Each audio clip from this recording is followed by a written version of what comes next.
This is 34th video of 12th physics, okay है ना।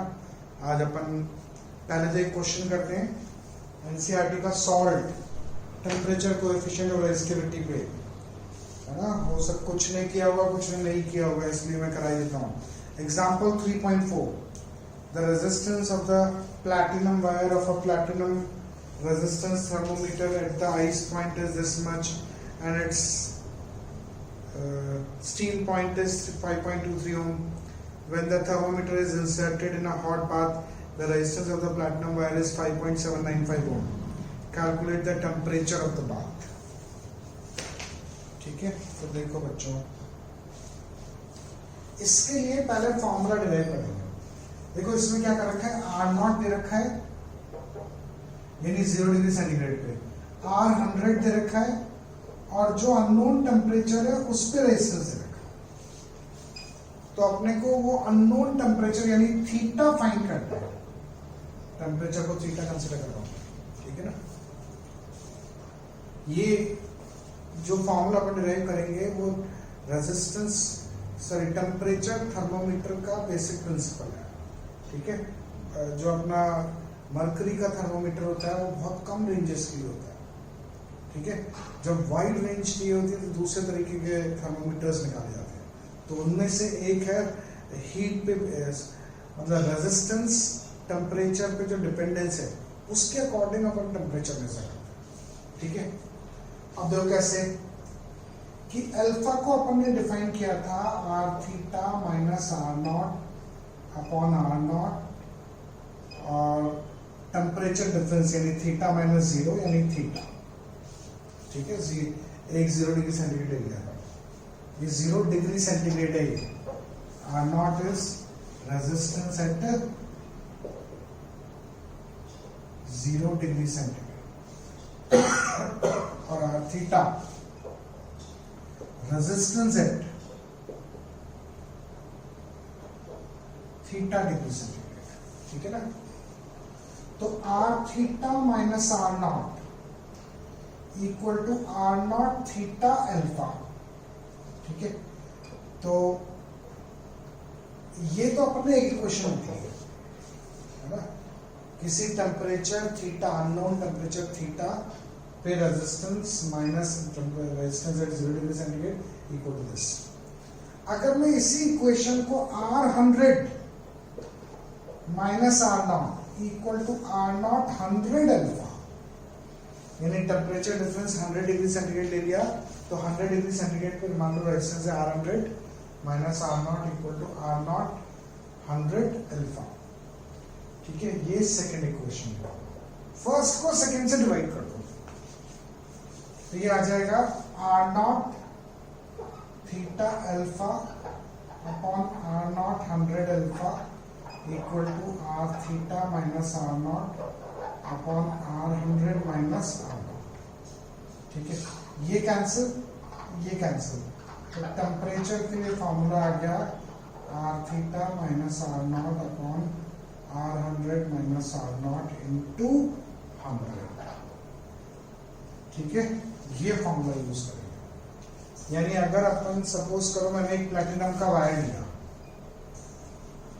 उसको पहले आइस में रख दिया 0 डिग्री सेंटीग्रेड की आइस, और इसका रेजिस्टेंस निकाल दिया, ये R0 हो गया। फिर इसी प्लैटिनम के वायर को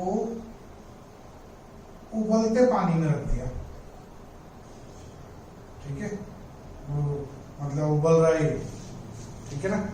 तो अब दोबारा इसका रेजिस्टेंस निकाल लिया, तो जो रेजिस्टेंस आएगा वो R100 होगा। फिर जिस चीज का टेम्परेचर निकालना है, मान लो मेरे को इस रूम का टेम्परेचर निकालना है, तो मैं इस प्लैटिनम के वायर को आधे घंटे के लिए इस रूम में रख लूँ, तो आधे घंटे में इस रूम का जो टेम्परेचर होगा उस टेम्परेचर पे प्लैटिनम का वायर आ जाएगा, ठीक है। तो प्लैटिनम के वायर का रेजिस्टेंस अब दोबारा निकाल दो, तो वो जो अननोन टेम्परेचर है उस टेम्परेचर पे रेजिस्टेंस आ गया अपने पास। ये वैल्यूज इसमें पुट करो एंड फाइंड द टेम्परेचर, यानी मेरे को इस रूम का टेम्परेचर होता है, ठीक है ना बच्चों, समझ में आया है ना। हमें प्लैटिनम के अल्फा की भी जरूरत नहीं है, कैंसिल आउट हो रहा है। ठीक है, हम केवल 0 डिग्री सेंटीग्रेड 100 डिग्री सेंटीग्रेड पे रेजिस्टेंस पता है और उस रूम के टेम्परेचर पे रेजिस्टेंस पता है, तो हम उस रूम का टेम्परेचर फाइंड कर सकते हैं। ठीक है ना। तो अब तुम्हें सिर्फ उसमें वैल्यूज पुट करनी है, सारी वैल्यूज क्वेश्चन में गिवन है, तो उसका टेम्परेचर आ जाएगा। ठीक है, अब बात करते हैं बच्चों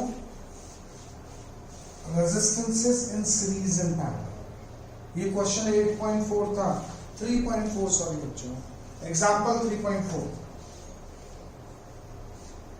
ठीक है, अब बात करते हैं अपन resistances in series and parallel. वैसे तो वो डिलीटेड सिलेबस में आ रहा है ना, लेकिन तुम्हें एक आइडिया तो होना ही चाहिए कि सीरीज में कैसे ऐड होते हैं, पैरेलल में कैसे ऐड होते हैं। छोटी क्लासेस में तुम लोग कर चुके हो, फिर भी मैं क्विक रिव्यू कराएगा। सीरीज में करंट सेम रहेगा, R1, R2, R3 तीन रेजिस्टेंसेस हैं, तो I सेम रहेगा। वोल्टेज सबके अक्रॉस डिफरेंट होगा depending upon that resistance, IR1, IR2, IR3, और रेजिस्टेंसेस सीधे सीधे ऐड, कैपेसिटर का उल्टा है। ठीक है, सीरीज में जो रेजिस्टेंसेस हैं वो स्ट्रेट अवे ऐड होते हैं। पैरेलल में वोल्टेज रिमेन सेम। ठीक है, वोल्टेज सबके अक्रॉस V होगा, रेजिस्टेंसेस अलग अलग है R1, R2, R3, तो I1 जो होगा वो V by R1 होगा, I2 V by R2 होगा,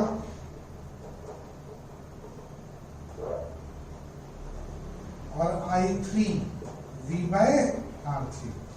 यानी सबके थ्रू करंट डिफरेंट होगी, लेकिन पोटेंशियल डिफरेंस सबके अक्रॉस सेम होगा, जो भी सोर्स का वोल्टेज है, या जहां से भी जिस भी दो पॉइंट्स के अक्रॉस ये कॉम्बिनेशन लगा हुआ है। रेजिस्टेंसेस जो है वो रेसिप्रोकल में ऐड हो गए,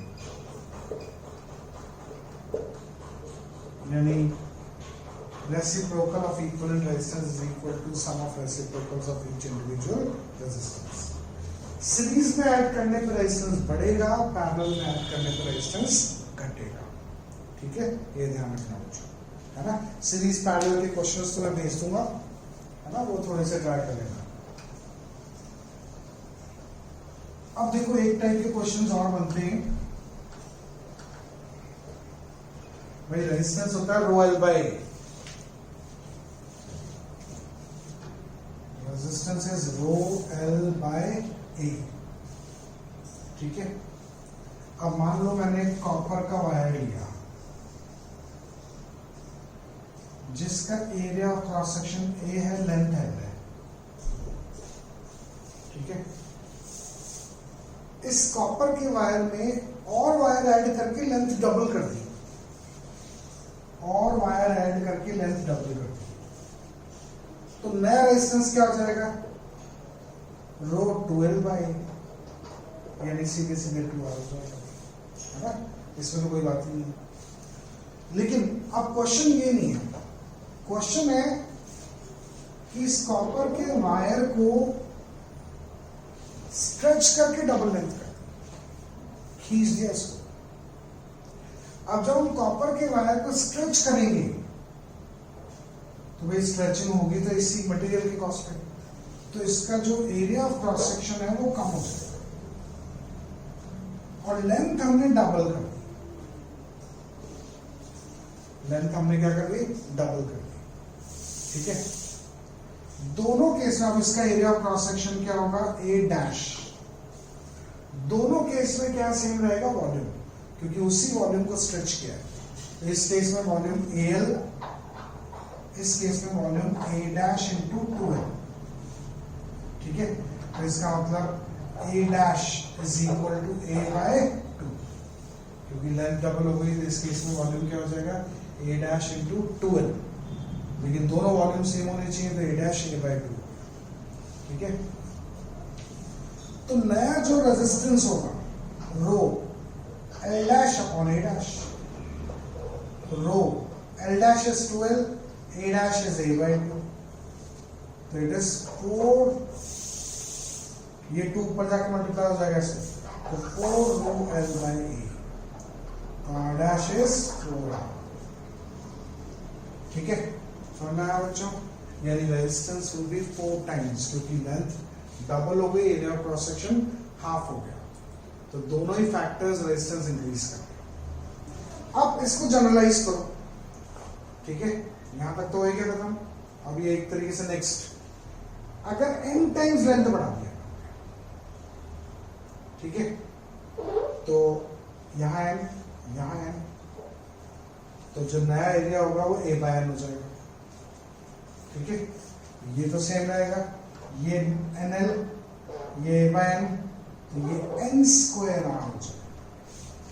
ठीक है, यानी in case if length is increased 2L times, increased 2 T over 2 N times, then the new resistance will be N square R। ठीक है, ध्यान रखना ये, जैसे 3 गुना करोगे तो सीधे सीधे 9 गुना रेजिस्टेंस हो जाएगा। ठीक है, अगर 10 गुना करोगे लेंथ तो सीधे सीधे 100 गुना रेजिस्टेंस हो जाएगा, n स्क्वायर टाइम्स। ठीक है, इसी में सपोज अगर तुमसे पूछ लें कि रेजिस्टेंस को, लेंथ को 10% इंक्रीज किया, लेंथ को कितना इंक्रीज किया? 10%, है ना। लेट इन, मतलब गिवन है कॉपर का वायर, उसकी लेंथ, उसका रेजिस्टेंस गिवन है अपने को, length L, area of cross section है, और इसकी लेंथ को खींच के 10% बढ़ा दिया। अच्छा, एक चीज ध्यान रखना, वो जो इन सारे केसेस में resistivity will strictly remain same. तो वहां ये भी आ सकता है, वो कहेंगे तुमसे कि भाई एक वायर को खींच के लंबा कर दिया, डबल कर दिया, ट्रिपल कर दिया, what will be its new resistivity? तो resistivity will not change. Resistivity geometrical dimensions पे डिपेंड नहीं करती है। जब तक मटेरियल चेंज नहीं होगा, टेम्परेचर चेंज नहीं होगा, रेजिस्टिविटी विल नॉट चेंज। ध्यान रखना, इन सारे केसेस में रेजिस्टेंस विल चेंज होगी। अब मैं कहां पे था कि 10% लेंथ बढ़ा दी। अब 10% लेंथ बढ़ाने का मतलब है 100 का 110 करना। ठीक है, तो अगर यहां लेंथ L है तो यहां हो जाएगी 110/100। ये समझ में आना चाहिए। 10% बढ़ाने का मतलब है 100 को 110 करना, यानी 1 को 1.1 करना। 20% बढ़ाने का मतलब है 100 को 120 करना, 1 को 1.2 करना। 40% बढ़ाने का मतलब है 100 को 140 करना, यानी 1 को 1.4 करना। ठीक है, तो अब इसके अकॉर्डिंग प्रोसीड करो कि अब हमने क्या करा, 10% लेंथ बढ़ा दी, थोड़ी सी लेंथ बढ़ा दी, तो नया एरिया फाइंड कर लो। तो नई जो लेंथ होगी इट इज 110 L by 100। ये चीज आनी चाहिए समझ में। ठीक है, तो again AL is equal to A dash L dash, तो AL is equal to A dash 110/100 L, L से L कैंसिल हो गया, A डैश आ गया 100/110। ये नया area of cross section, area of cross section कम हो जाएगा 100/110। ठीक है, तो नया resistance rho L dash by A dash, तो R dash is equal to rho L dash 110/100 L upon 100/110 A, तो R डैश हो जाएगा 100/110 का होल स्क्वायर, सॉरी 110/100 का whole square into rho L by A, यानी R dash is 1.21 times rho L by A। ठीक है, और अगर अपन ऐसे देखें तो ये 21% इंक्रीज हुआ है। इंक्रीज कैसे निकालोगे कि नया रेजिस्टेंस पिछले रेजिस्टेंस का 1.21 टाइम्स R हो गया, तो new resistance minus original resistance upon original resistance into 100। ठीक है, ये परसेंटेज इंक्रीज हो गया, तो दिस इज 21%। ठीक है ना, इस टाइप के क्वेश्चंस बन सकते हैं बच्चों, समझ में आया है ना। एक अपन डिस्कस करते हैं इनफाइनाइट लैडर।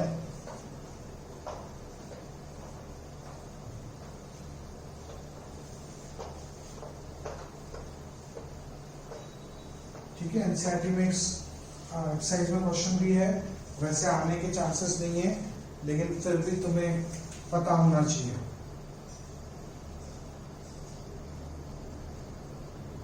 अगर सपोज करो इंफिनिटी तक रेजिस्टेंसेस जा रहे हैं,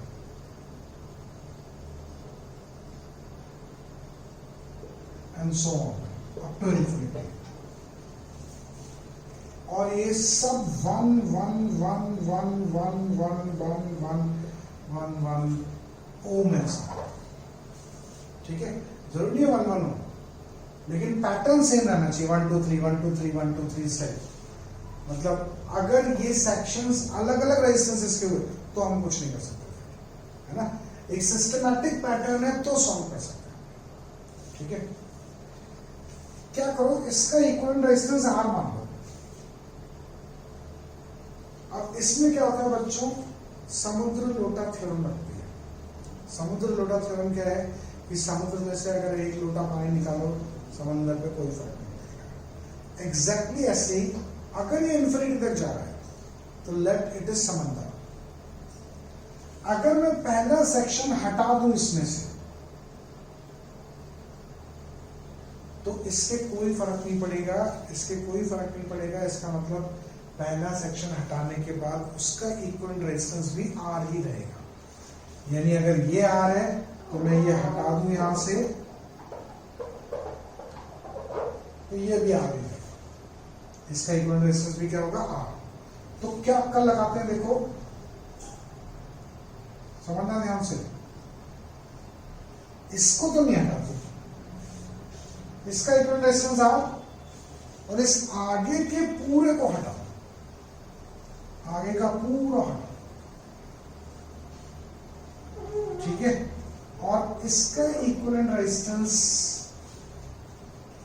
मतलब आगे के पूरे की जगह इसका इक्विवेलेंट रेजिस्टेंस लगा दो R, बस। और ये अभी भी R, इसको सिंप्लीफाई कर दो तो R हो जाएगा। ये दोनों पहले पैरेलल में, ये तो 1 ये 1, ये R अपॉन 1 प्लस R। ठीक है, तो R हो जाएगा 1 plus R upon 1 plus R plus 1। ठीक है, तो R हो जाएगा 2 1 plus R plus R upon 1 plus R। इन दोनों का सम 2, फिर एलसीएम ले लिया, इधर ले आओ, R square plus R is equal to 2 plus 2R plus R। R से R कैंसिल हो गया, तो R square minus 2R minus 2 equal to 0। अब क्वाड्रेटिक सॉल्व कर लो, R1 R2 equal to -1 minus b, minus of -2 plus minus under root b square minus 4ac upon 2a, is 2 into 1। इधर आचार्य method लगा दिया, तो R1 R2 equal to 2 plus minus upon 2, that is 1 plus minus √3। अब 1 minus √3 तो negative हो जाएगा, तो 1 plus √3 is the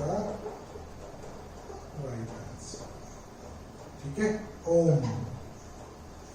इसका इक्विवेलेंट रेजिस्टेंस कितना होगा, 2.732 ओम। ठीक है बच्चों, है ना।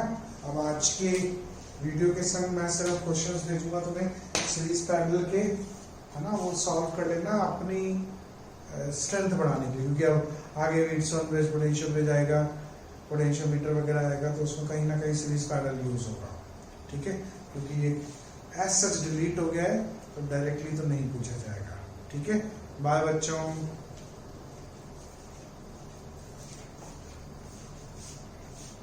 वेलकम बैक बच्चों, this is 35th video of 12th physics. Okay, still continuing current electricity. आज अपन एक नई चीज समझते हैं. ठीक है, तुम लोगों के लिए भी थोड़ी नई है. इंटरनल रेजिस्टेंस,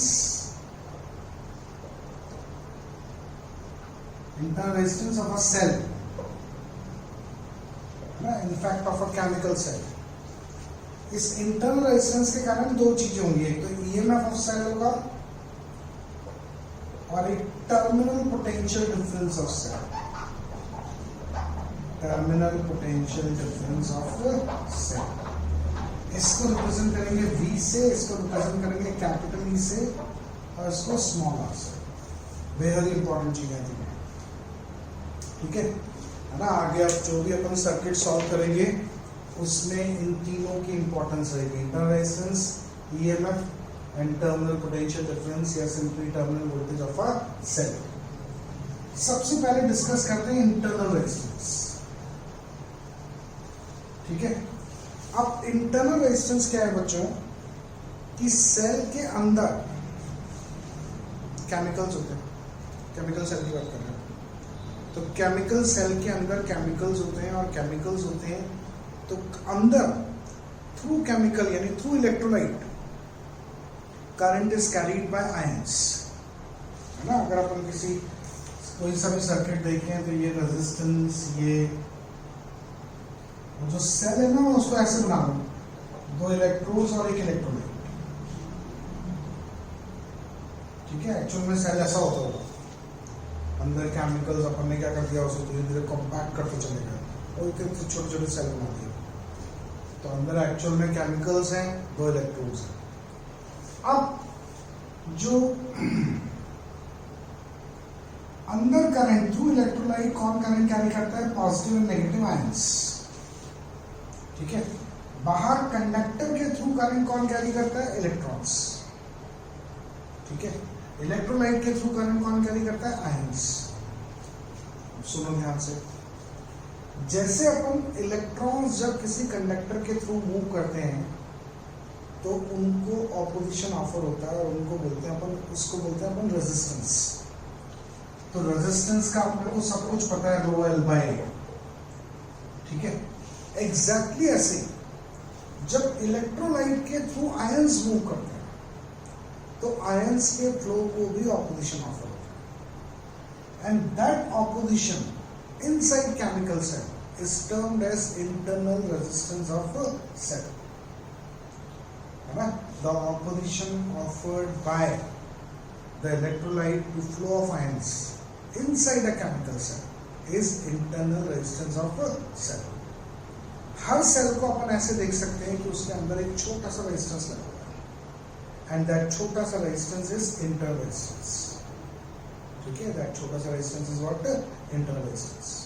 ओके, है ना. यानी हर सेल को हम ऐसे देख सकते हैं कि उसके अंदर एक छोटा सा रेजिस्टेंस लगा हुआ है और दैट छोटा सा resistance is internal resistance of cell. Okay,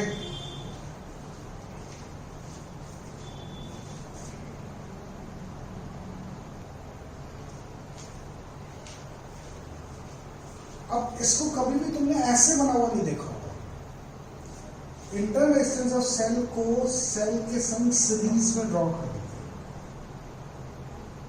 ठीक है, और अब ये अपने आप में कंप्लीट सेल है जिसकी एबिलिटी यानी ईएमएफ तो यहां लिख देते हैं और उसका इंटरनल रेजिस्टेंस यहां लिख देते हैं और इसको अब एक नॉर्मल रेजिस्टेंस की तरह ट्रीट करते हैं. ठीक है, मान लो जैसे किसी सेल का ईएमएफ है 1.5 वोल्ट, उसका इंटरनल रेजिस्टेंस है 0.5 ओम. तो वो क्वेश्चन में तो तुम्हें सेल के ऊपर ऐसे बना हुआ मिलेगा 0.5 ओम, 1.5 ओम. सर्किट रीड्रॉ करते टाइम उसको हम ऐसे सीरीज में लगा देंगे और मान लो ये 1 ओम रेजिस्टेंस के अक्रॉस लगा हुआ है. ठीक है, तो ये सर्किट हो गया. अब इस सर्किट की करंट कितनी होगी? तो इसको एक नॉर्मल रेजिस्टेंस की तरह ट्रीट करना है. तो इसकी करंट कितनी होगी? I equals to total voltage upon total resistance यानी 1 एम्पियर. ठीक है, 1.5 अपॉन 1.5 इज 1 एम्पियर. समझा बच्चों? ठीक है, अब किसी भी मैं एक बार रिपीट करता हूँ, किसी भी सेल के अंदर इलेक्ट्रोलाइट्स के थ्रू आयंस के फ्लो को जो ऑपोजिशन ऑफर होता है that is internal resistance of cell, है ना। इसकी डेफिनेशन लिख लो इंटरनल रेजिस्टेंस की, the opposition offered by electrolyte to flow of ions inside a chemical cell is internal resistance of cell, it is represented by small r, ठीक है। यानी हर cell के अंदर एक छोटा सा रेजिस्टेंस जरूर होगा ही होगा।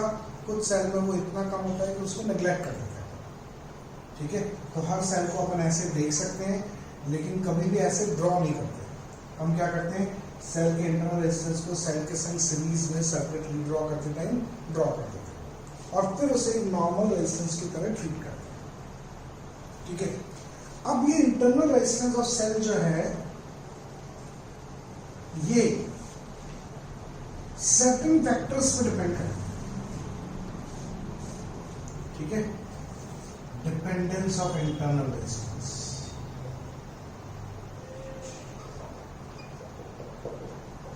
पहली dependence distance between electrodes,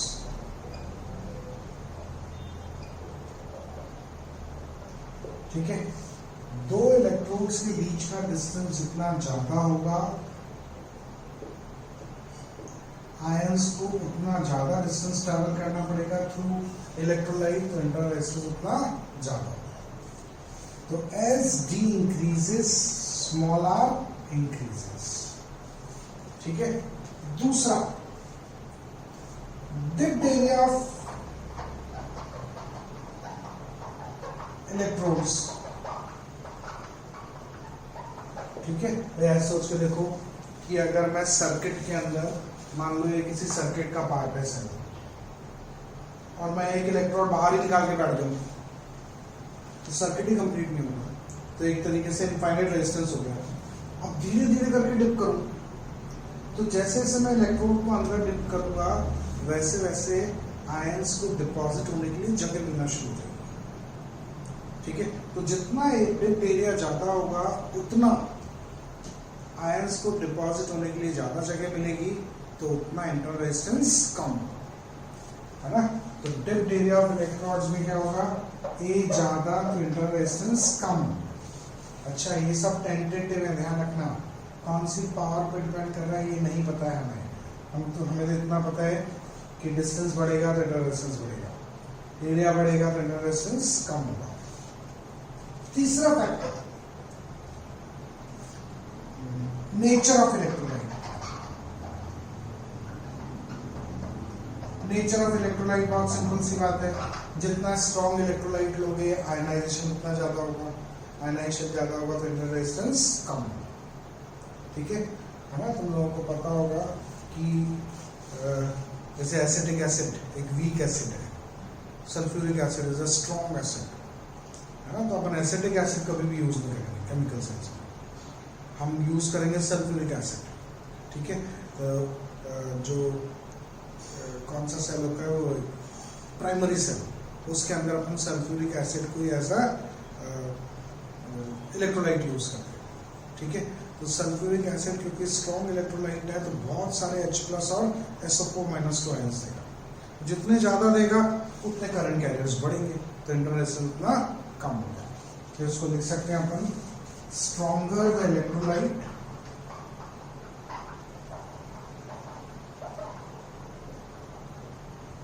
laser is the internal resistance, ठीक है। चौथा, टेम्परेचर। अब टेम्परेचर के साथ कैसे डिपेंड करेगा, वैसा नहीं कि टेम्परेचर बहुत ज्यादा बढ़ा दे, जैसे कई बार सेल खराब हो जाते हैं छत पे ले आके रख देते हैं, थोड़ी सी देर और चल जाते हैं। तो टेम्परेचर बढ़ेगा तो आयनाइजेशन बढ़ेगा, आयनाइजेशन बढ़ेगा तो करंट कैरियर्स बढ़ेंगे, तो इंटरनल रेजिस्टेंस कम होगा। तो as temperature increases internal resistance decreases. लेकिन ये टेम्परेचर ऐसे नहीं कि उसको लेके गैस पे रख दिया अपन, है ना। Within certain limits temperature बढ़ाओगे तो इंटरनल रेजिस्टेंस थोड़ा सा कम होगा, है ना। तो इंटरनल रेजिस्टेंस इन 4 फैक्टर्स पर डिपेंड करेगा, distance between electrodes, depth area of electrodes, nature of electrolyte and temperature. ठीक है, अब बात करते हैं अपन ईएमएफ और टर्मिनल वोल्टेज। बहुत ध्यान से समझना बच्चों।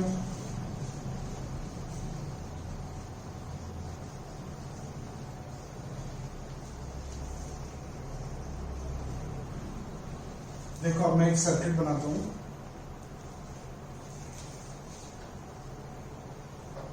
जिसमें एक सेल जिसका एक इंटरनल रेजिस्टेंस है जिसको ऐसे ड्रॉ करेंगे, ये ई ये आर। इसके अलावा एक रेजिस्टेंस और है जो भी एक्सटर्नल रेजिस्टेंस सर्किट का है। ठीक है, अब इस सर्किट को इनिशियली ओपन रखा और एक हाई रेजिस्टेंस वोल्टमीटर यहां कनेक्ट कर दिया, है ना।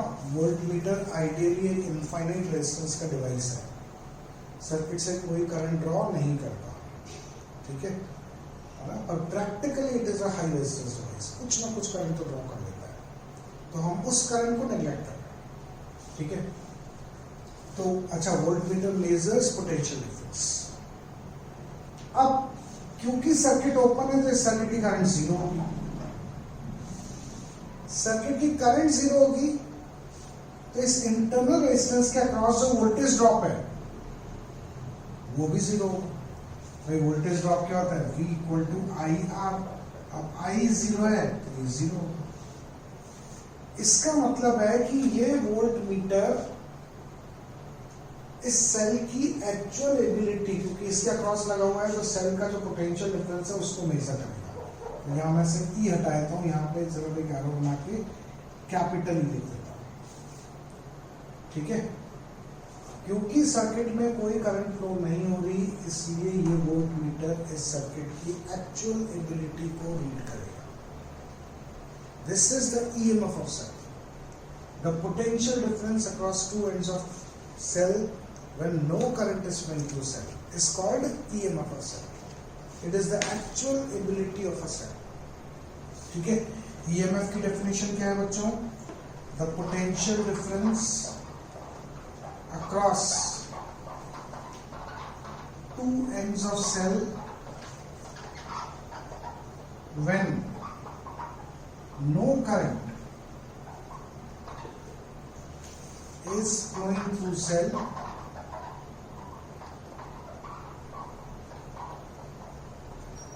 or cell is in open circuit। ठीक है, ओपन सर्किट मतलब कि ओपन है। ठीक है ना, सुनना आया। And is the actual ability of cell, इसकी यूनिट वोल्ट ही होगी, है ना, क्योंकि ये सेल के पोटेंशियल डिफरेंस को रिप्रेजेंट करता है। इसके साथ ये फिगर बना लेना।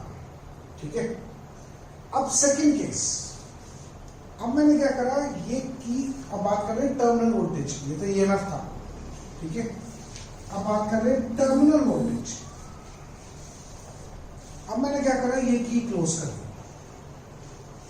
की क्लोज करके सर्किट में कुछ करंट फ्लो होना शुरू हो जाएगा ना, यानी आई इज नॉट जीरो। जैसे ही सर्किट में करंट फ्लो होना शुरू होगा, चाहे वो करंट इसी सेल के कारण हो रहा है, स्टिल इंटरनल रेजिस्टेंस के अक्रॉस कुछ ना कुछ तो वोल्टेज ड्रॉप होगा। यानी सेल को अपने थ्रू करंट पास कराने के लिए भी कुछ ना कुछ वर्क तो करना ही पड़ेगा। और वो ड्रॉप कितना होगा, अब आई आर।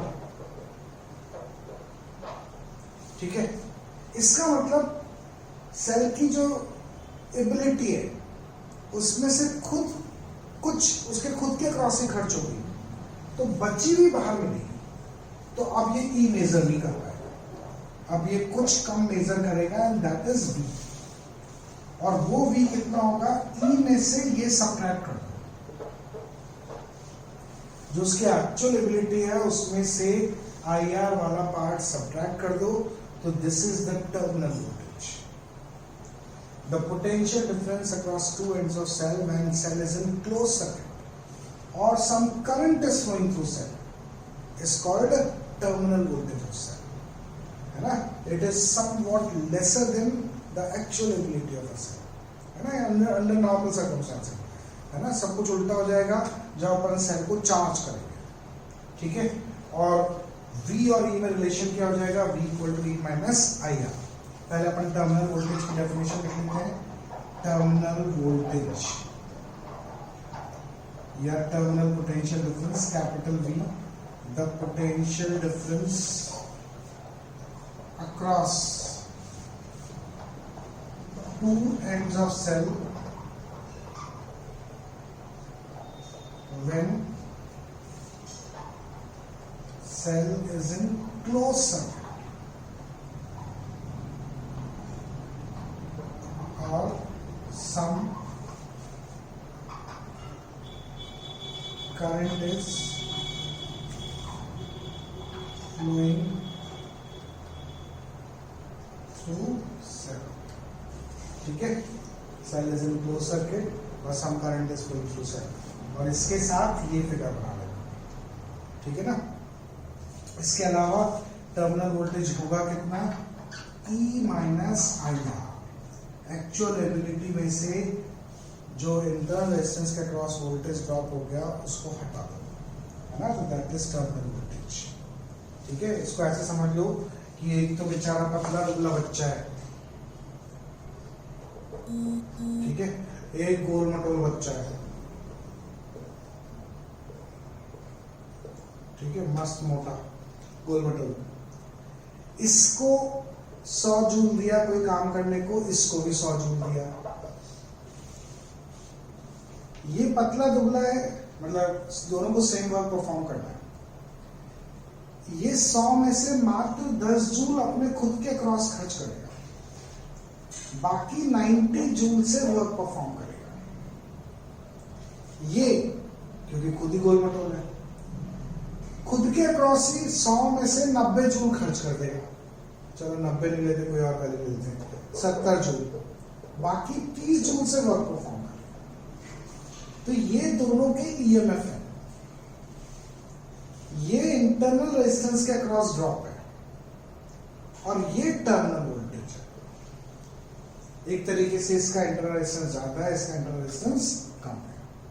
जो एक्चुअल एबिलिटी है दैट इज ईएमएफ, है ना, जो बाहर मिल रहा है अपने को that is terminal voltage and it is all due to internal resistance, ठीक है, समझ में आ गया बच्चों। अब हमेशा ऐसा नहीं होगा V equal to E minus I R. देखो अब कैसे होगा कि अगर सेल की डिस्चार्जिंग हुई है, सेल की डिस्चार्जिंग मतलब नॉर्मली जो होता है, यानी एक सेल है उससे अपन करंट ले रहे, सिंपल सी बात है ना, बहुत ध्यान से समझना बच्चों। देखो एक सेल है, जैसे ये ईएमएफ है, इसका कुछ ले लेते हैं 1.5 वोल्ट, इंटरनल रेजिस्टेंस 0.5 ओम और ये ले लेते हैं 4.5 वोल्ट। तो इस सर्किट की करंट होगी I is equal to 1.5 upon 4.5 plus 0.5, तो इट इज 1.5 अपॉन 5, तो इट इज 0.3 एम्पियर। ये सर्किट की करंट होगी, ऐसे फ्लो होगी, सिंपल सी बात है। और सेल इसी डायरेक्शन में करंट दे सकता है, तो क्योंकि इसी के कारण हो रही है इस डायरेक्शन में करंट हो रही है। अब अगर अपन इसका टर्मिनल वोल्टेज निकालना चाहें तो टर्मिनल वोल्टेज क्या होगा, V equal to E minus I R. तो V equal to E is what 1.5 minus I is 0.3 और R इज 0.5, तो 1.5 माइनस 0.15, तो इट इज 1.35 वोल्ट। इतनी वोल्टेज बाहर मिलेगी, यानी इस वोल्टेज के कारण इसके थ्रू करंट फ्लो, ठीक है, समझ में आया। तो इसका terminal voltage V is 1.35 volt, है ना, ये तो है नॉर्मल केस। अब सपोज करो जैसा कि it is very regular these days कि अपने मोबाइल को चार्ज करते है ना, एक इसको हटा रहा हूं, देखो अब मोबाइल को चार्ज कर रहे हैं अपन 220 वोल्ट के सोर्स से, उसका इंटरनल रेजिस्टेंस 0 मान लेते हैं। मोबाइल को चार्जिंग में क्या करते हैं अपन, पॉजिटिव से पॉजिटिव जोड़ते हैं, नेगेटिव से नेगेटिव जोड़ते हैं, ठीक है। और इसके अलावा यहाँ पे हमने एक कोई रेजिस्टेंस लगा दो, 220 माइनस 5 200 का डबल 430 ओम का रेजिस्टेंस लगा दिया। इसके अलावा 425 का लगा देते हैं, 429 का लगा मुझे कैलकुलेशन इजी करेंगे। इसका इंटरनल रेजिस्टेंस है 1 ओम सपोज, ठीक है। तो आप समझना बहुत ध्यान से। अब इस सर्किट में क्योंकि ये बड़ा है ये छोटा है तो ये डोमिनेट करेगा, तो एक्चुअल में करंट ऐसे फ्लो है ना। एक और चीज नोटिस करो कि दोनों के दोनों, ये अपनी करंट इधर भेजेगा, ये भी इधर ही भेजेगा, ये पॉजिटिव से निकलती है करंट। तो इसको हटा रहा हूं थोड़ी देर के लिए, ये भी अपनी करंट इधर भेजेगा, तो ये दोनों करंट्स लड़ेंगी आपस में, लेकिन ये बड़ा है तो ये जीत जाएगी, इसलिए अपन नेट करंट इस तरफ बना रहे हैं, ठीक है। और इसकी अगर अपने को करंट निकालनी है तो क्योंकि ये दोनों सेल एक दूसरे को अपोज कर रहे हैं, तो E2 माइनस E1 अपॉन पूरे सर्किट का रेजिस्टेंस, तो इसको R मान लेते हैं, इसको कैपिटल R मान लेते हैं, R प्लस कैपिटल, ये सर्किट की करंट है। यहां वैल्यूज के अकॉर्डिंग देखो, E2 minus E1 220 minus 5 upon 1 plus 429, तो ये हो जाएगी 215 बटा 430 यानी 0.5 एम्पियर करंट, ठीक है ना। ध्यान से समझना जो मैं समझाना चाह रहा हूं। अब इसका टर्मिनल वोल्टेज क्या होगा, इसका टर्मिनल वोल्टेज होगा, क्योंकि ये जिस डायरेक्शन में करंट दे सकता है उसके ऑपोजिट करंट फ्लो होगी, तो इसका टर्मिनल वोल्टेज होगा V equal to E plus IR, है ना। इस चीज को बोलते हैं ड्यूरिंग चार्जिंग, चाहे वो सेल चार्जेबल हो या ना हो। V equal to E plus IR, तो E is what 5 plus 0.5, circuit current 0.5 है और रेजिस्टेंस 1 ओम है, तो इट इज 5.5 वोल्ट, ठीक है। जबकि इसका EMF 5 वोल्ट ही है, तो during charging terminal voltage is greater than EMF, during discharging EMF is greater than terminal voltage. तो अपन दो चीजें ध्यान रखनी है तुम्हें,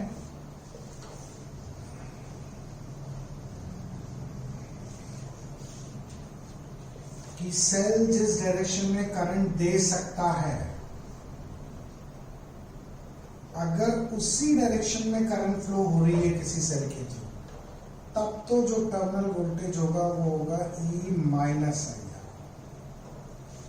सेल जिस डायरेक्शन में करंट दे सकता है, अगर उसके ऑपोजिट डायरेक्शन में करंट फ्लो हो रही है उसके थ्रू, चाहे वो सेल चार्जेबल हो या ना हो, तो इसके अक्रॉस टर्मिनल वोल्टेज होगा E प्लस IR। इसको बोलते हैं डिस्चार्जिंग, है ना, यानी ड्यूरिंग डिस्चार्जिंग। इसको ऊपर टॉपिक ही डाल दो, ड्यूरिंग डिस्चार्जिंग,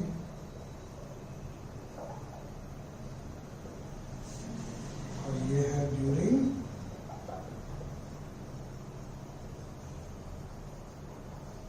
चार्ज, ठीक है।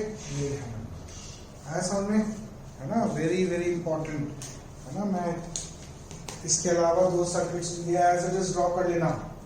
इसके अलावा दो सर्किट्स और बनाते हैं अपन।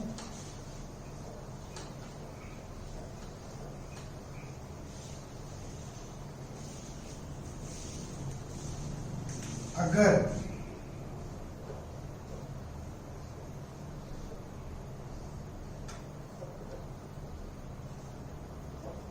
R1 E1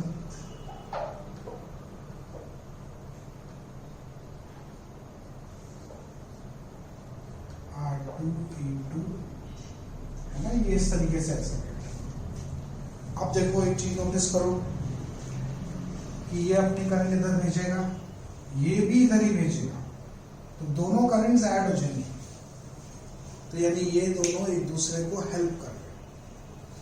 तो इस सर्किट की करंट कितनी होगी, I equal to E1 plus E2, सारे रेजिस्टेंस ऐड कर दो, total voltage upon total resistance. ठीक है, इसके अलावा इसका terminal voltage V1 E1 minus IR1, इसका terminal voltage V2 E2 minus IR2। ठीक है, अब एक और सर्किट बनाते हैं, इसको भी यहां खत्म कर दो।